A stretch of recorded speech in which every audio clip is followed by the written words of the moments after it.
उसका हम विरोध कर रहे हैं, परंतु हम उनकी अभी 100 दिन हो गए। हम चाहते हैं कि अब मोदी जी इस कमान को और संभालें, भ्रष्टाचार हरियाणा का भी खत्म करें, प्रदेश का भी खत्म करें। देश के अंदर हम प्रदेश में चौटाला साहब की सरकार बनेगी और हरियाणा प्रदेश तरक्की करेगा।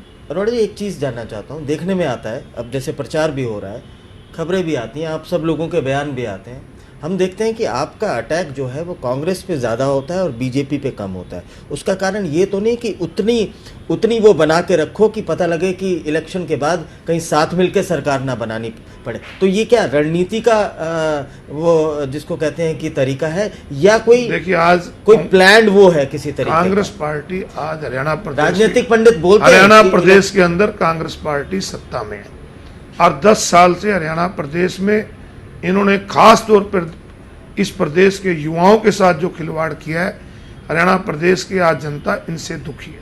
आज किसान दुखी है, मजदूर दुखी है, व्यापारी कर्मचारी आज भी धरने प्रदर्शन दे रहे हैं। तो आज हम कांग्रेस की सरकार के खिलाफ लड़ाई लड़ रहे हैं और हम कांग्रेस के खिलाफ बोल रहे हैं।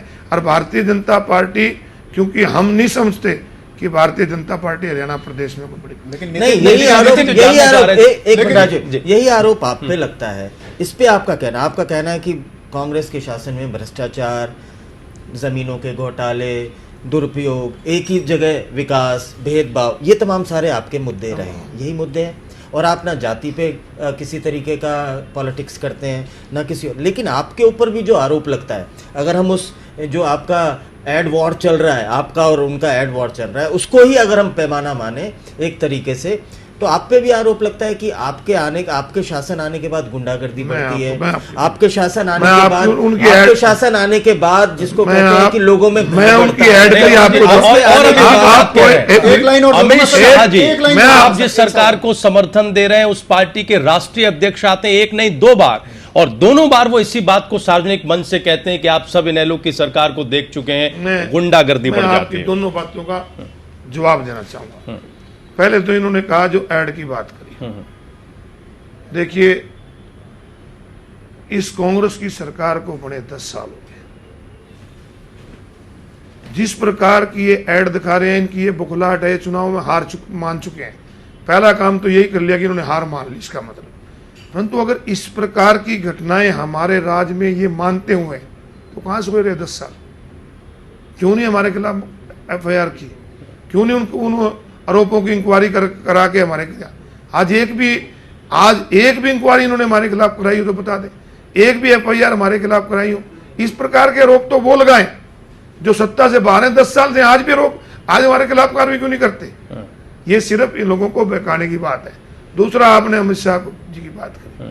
मैं अमित शाह जी राष्ट्रीय नेता है, हरियाणा प्रदेश के अंदर आए, परंतु मुझे लगता है कि हरियाणा प्रदेश की उनको ज्ञान नहीं है। उनको जैसे लिख कर दे दिया उन्होंने पढ़ दिया। वो कहते हैं इनेलो की सरकार आती है तो गुंडागर्दी आती है। 2000 से 2005 तक इनेलो की सरकार थी, भारतीय जनता पार्टी हमारे सहयोगी थी। उसके बाद ये अलग हो गई। अगर गुंडाओं की सरकार थी तो 2009 में जब लोकसभा के चुनाव हुए तो फिर हमारे साथ क्यों चुनाव लड़ा था? फिर हम ठीक हो गए थे। ये सिर्फ लोगों को बेवकूफ बनाने के लिए, अपने इनके पास कोई मिशन नहीं है, जरूरत होता है तो इस्तेमाल कर लेते हैं। अपना इनके पास कोई विजन नहीं है, अपना इनके पास कोई मिशन नहीं है। सिर्फ चुनाव के समय लोगों को बहका कर वोट लेने के अलावा इनके पास कोई मिशन नहीं। कांग्रेस का मिशन भी है, कांग्रेस हमेशा हमें कभी जाति के नाम पे बांटती, कभी शहर और गांव के नाम बांटती है। अब इस प्रकार मैं कह रहा हूं, अगर इस प्रकार के आरोप कार्रवाई क्यों नहीं करवाई? 10 साल तक कहां सो रहे? अगर हमारी पार्टी गुंडा की पार्टी थी तो अमित शाह जी कहां थे उस समय 2009 में जब इन्होंने हमारे साथ समझौता किया? तो ये सब आरोप बिल्कुल निराधार है। अरोड़ा जी, आपकी बात सही हो सकती है, आपका जवाब भी अपनी जगह सही हो सकता है, लेकिन क्या इंडियन नेशनल लोकदल के लिए ये चुनौती नहीं है कि उसकी छवि बार बार दांव पर लगाई जा रही है? पूरा विपक्ष एक जैसी भाषा बोल रहा है छवि को लेकर, जिसमें गुंडागर्दी की बात कही जा रही है। तमाम विश्लेषक भी उन्हीं चीज़ों को कटघरे में खड़ा करते हैं। जो एड वॉर, एड कैंपेन चल रहा है, उसमें भी यही बात रखी जा रही है। कहीं ना कहीं जो छवि युद्ध है उसमें इनेलो पिछड़ती दिखाई नहीं देती।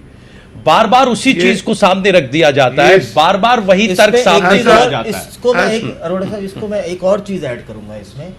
यहाँ तक भी कैंपेन करने के साथ साथ इस तरीके की बात करने के साथ साथ कि कुछ भी करो इनालो ना आए, आपको इस चीज का और संज्ञान क्या इस होगा। छवि से निकलना आपके और लिए उसके चुनौती लिए है? हो सकता है कांग्रेस और बीजेपी और बाकी तमाम सब लोग आपस में हाथ भी मिलाएं। इस तरीके की भी चर्चा होती है कि कुछ भी करो इनालो ना आए। मुर्दों को कोई गाली नहीं देता, जिंदों को गालियां पड़ती है। आज इंडियन नेशनल लोकदल मजबूत है, इनको लग रहा है कि इंडियन नेशनल लोकदल आएगी, इसलिए ये दोनों मिलकर इस प्रकार का प्रचार कर रहे हैं। मैंने पहले कहा कि इंडियन नेशनल लोकदल पार्टी सत्ता में आएगी, हमारे कार्यकर्ता और प्रदेश की जनता के सहयोग से आएगी। इनके लोगों को कई बार लोग सुन चुके हैं। या लोग इतने पागल नहीं है कि जो पार्टी 10 साल से सत्ता में है, अगर हमारे ऊपर आरोप थे, कार्रवाई क्यों नहीं की?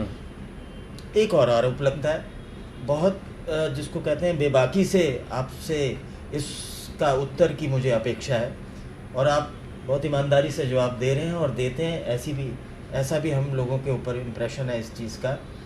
मैं जानना चाहता हूँ कि क्या सचमुच में ये जो आरोप लगता है कि इंडियन नेशनल लोकदल में एज ए पार्टी लोकतंत्र नहीं है, वहाँ जिसको कहते हैं कि एक आदमी तय कर देता है या 2 आदमी तय कर देता है, बाकी सब फॉलो करते हैं, चर्चा नहीं होती, डिस्कशन नहीं होती, वो जो डेमोक्रेटिक सिस्टम है उसके तहत बातचीत नहीं होती है, उसके तहत कंसेंसस नहीं बनते हैं, उसके तहत नीति निर्धारण नहीं होता है।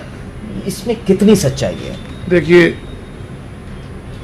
हमारी पार्टी चौधरी देवीलाल की नीतियों पे चलने वाली पार्टी है, और चौधरी देवीलाल कहा करते थे कि जो जनता है वो सर्वोपरि होती है, हमारे फैसले चौपालों में होते हैं। हमारी पार्टी के अंदर जितनी डेमोक्रेसी है विद इन पार्टी, मैं कहूँगा कहीं भी नहीं। आज भी हमारी पार्टी के निर्णय, जब स्टेट की मीटिंग होती है, आम से आम कार्यकर्ता, इवन कई बार तो कोई पदाधिकारी नहीं होता ना, वो कार्यकर्ता भी पार्टी के अंदर आकर अपना सुझाव देते हैं, तो उसको भी माना जाता है। हमारी पार्टी पूरी तरह से डेमोक्रेटिक वे से चलती है। बल्कि जो दूसरी पार्टियां जिनको कह रहे हो, आज इनके तो कांग्रेस पार्टी जो राष्ट्रीय पार्टी है, आज किस प्रकार से आप राहुल गांधी और सोनिया गांधी से बाहर निकल ही नहीं पाते। आज जिस पार्टी को आप कह रहे हो भारतीय जनता पार्टी सत्ता में है, आज नरेंद्र मोदी तो अपने मंत्रियों को अपने पीए भी नहीं रखने देते। कहाँ रहेगी डेमोक्रेटिक, कहाँ डेमोक्रेसी सिस्टम रह गए? तो इस प्रकार से ऐसी ऐसी पार्टियां भी हैं जो केवल एक कुर्सी रखते हैं, बाकी सबको नीचे बिठाते हैं। तो हमारी पार्टी सबको साथ लेकर चलती है और पूरी तरह से सबकी राय लेकर जो राय बनती है उसी में फैसला। अरोड़ा जी, अभी आप कह रहे थे कि अगर हमने इतनी ही गुंडागर्दी बढ़ा दी थी तो 10 साल से आपकी सरकार थी, आपने जांच क्यों नहीं कराई, आपने एफआईआर क्यों नहीं कराई?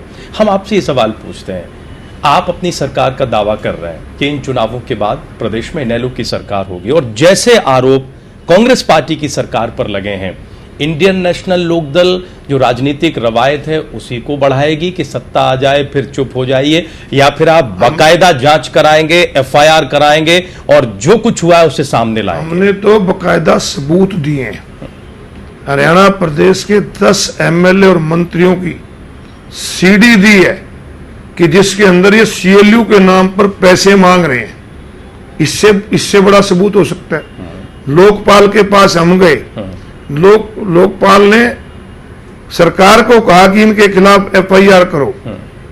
अगर कोई फैसला गलत था तो सरकार को कोर्ट में नहीं जाना चाहिए था, सरकार को रिपिटिशन में नहीं जाना चाहिए था।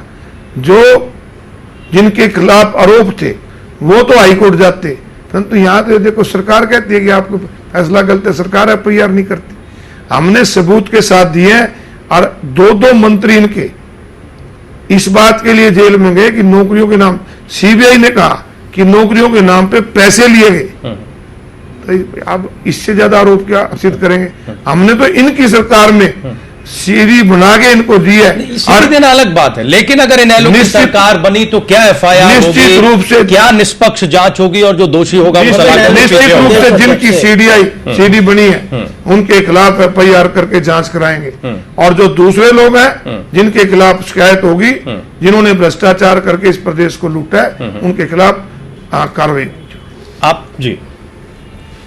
आप चुनावी माहौल है, प्रदेश के अध्यक्ष हैं, पूरा प्रदेश घूमते हैं आप, जनता की नब्ज को टटोलते होंगे, जानते होंगे, महसूस करते होंगे। आपको क्या लगता है कि आपका मुकाबला किससे है? कांग्रेस से, बीजेपी से, और ये जो एक गठबंधन बनने की सुगबुगाहट है इन दिनों, वो किस पे ज़्यादा असर डालेगा, आप पे, कांग्रेस पे या बीजेपी पे? ये 2 सवाल मेरे। इंडियन नेशनल लोकदल पूरे हरियाणा प्रदेश में है। जिन पार्टियों का आपने जिक्र किया, ये अलग अलग पॉकेट वाइज है, कहीं किसका असर है, कहीं किसका असर है, परंतु अगर इनसे सबसे भी पूछोगे ना, तो सारे कांग्रेस से कांग्रेस जहां है वहां भी मुकाबला कांग्रेस का है तो इंडियन नेशनल लोकदल के साथ है। जहां भारतीय जनता पार्टी अपना कहते हैं वहां भी हमारा है। और तीसरे गठबंधन का तो भी हुआ नहीं, जो दुकान हमारी बंद करता था उसकी दुकान तो बंद होगी, उसका जिक्र भी क्या करेंगे। एक और है सर, इसमें आपको तो लंबा सियासी अनुभव है। सबसे पहले जो आपने टिकट अनाउंस की है इस बार, एक खास स्ट्रेटजी आपने बनाई है, तो इसके पीछे क्या रणनीति है? कई उम्मीदवारों से बात होती है, कहती है बहुत पहले टिकट दे दिया, बहुत खर्चा हो रहा है, तो इसको किस रूप में देखते हैं? देखो, हमारी पार्टी में कोई डिस्प्यूट नहीं है। हमने लोगों को मौका दिया भी हर मतदाता तक आप पहुंचे। चुनाव अभी आज तक जैसे डिक्लेयर नहीं हुआ, चुनाव में मात्र आपको 20 दिन मिलते हैं। आप 20 दिन में हर मतदाता पे कैंडिडेट नहीं पहुंच सकता, इसलिए हमने अपने उम्मीदवारों को पहले लिस्ट तय कर दी ताकि हर मतदाता पे हम अपना सहयोग दें। मैनिफेस्टो में भी आपने वेट नहीं किया, सबसे पहले अपना घोषणा पत्र जारी कर दिया। हम किसी की नकल नहीं करते ना, बाकी हमारी नकल करते हैं। क्या खास बात है उस मैनिफेस्टो में, प्रदेश की जनता जाने कि आप किन चीजों पे आपका ज्यादा जोर है? और हमारा जनता आपको सरकार बनाने का मौका आखिर क्यों दे? आप क्या करना चाहते हैं, क्या विजन है? हमने अपने घोषणा पत्र में अपना संकल्प दोहराया कि किस प्रकार से आज हरियाणा प्रदेश का किसान की लागत मूल्य बढ़े, उसके ऊपर कर्जे का बोझ बढ़ता गया, उसकी फसल के रेट घटे, मजदूर को पूरी मजदूरी नहीं मिली, उस पर कर्जा पड़ा, छोटा दुकानदार महंगाई की मार की वजह से कमजोर हुआ, उन पे कर्जे बढ़े हैं। तो हमारी सरकार आने के बाद हम किसान के, गरीब के, दुकानदार के 2-2 लाख रुपए तक के कर्जे माफ करेंगे। नंबर 2, हमने व्यापारी वर्ग, जिसको हमारी पार्टी में कह देते हैं, आपने भी कहा था कि ये तो जाटों की पार्टी कहते हो, व्यापारी वर्ग जो पूरे प्रदेश का खजाना भरता है, वैट के रूप में सारा पैसा जमा करता है, परंतु उसे कुछ भी नहीं मिलता। हम जितना भी व्यापारी वैट जमा कराएगा उसका 5% उसको सर्विस चार्ज के रूप में वापस देंगे। ये दूसरा। तीसरा, आज किसान के ट्यूबवेल का खर्चा, कोई पोल का खर्चा है, कोई ट्रांसफार्मर का खर्चा है, कहीं तार का खर्चा है, कहीं पर उसको जेई की रिश्वत भी देनी पड़ती है। इतना खर्चा उस पर बढ़ा दिया कि एक ट्यूबवेल लगाने पे 2 लाख रुपए लगते हैं। हम उसको ट्यूबवेल का कनेक्शन फ्री देंगे, उसका बीमा फ्री करके देंगे। आपकी सरकार आई, हमारी सरकार बनने पे हम उनको देंगे।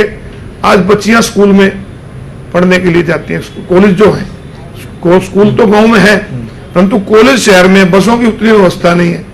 माँ बाप, बच्चे, लड़के तो बस के ऊपर लटके भी चले जाते हैं, हम देखते होंगे, बसों के ऊपर भी बैठे होते हैं, पर माँ बाप तंग होते हैं कि अपनी बेटी को या तो छोड़ के आए या पढ़ाई नहीं। तो हमने कहा कि हम स्कूटी देंगे और फ्री ऑफ कॉस्ट देंगे।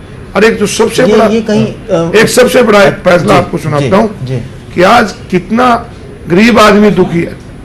गरीब आदमी अपने बच्चों को +2 तक पढ़ाई करा कर, उसका आगे मेडिकल में एडमिशन कराना हो, आगे इंजीनियरिंग में एडमिशन कराना हो, तो आज 20-20, 30-30 लाख रुपए की फीस लगती है।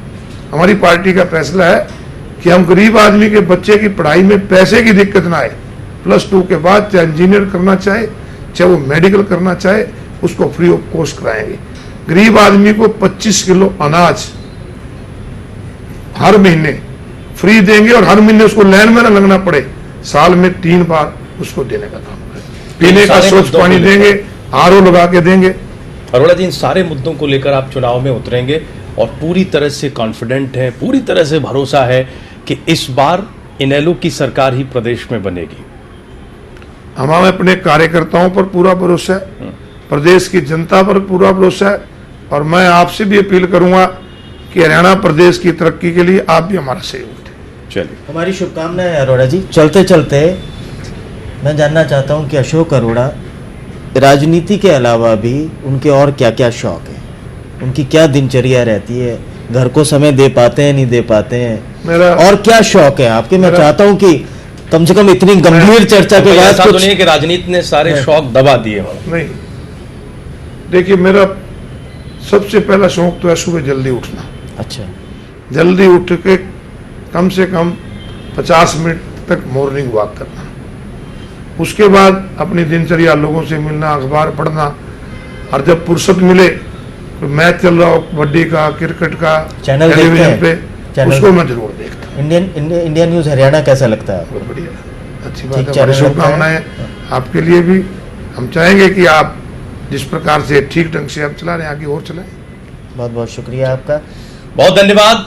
अशोक अरोड़ा 14 के चक्रव्यूह में आज तीखे सवालों के जवाब दे रहे थे और पूरी तरह से कॉन्फिडेंट है अशोक अरोड़ा कि इस बार प्रदेश में इंडियन नेशनल लोकदल की ही सरकार बनेगी।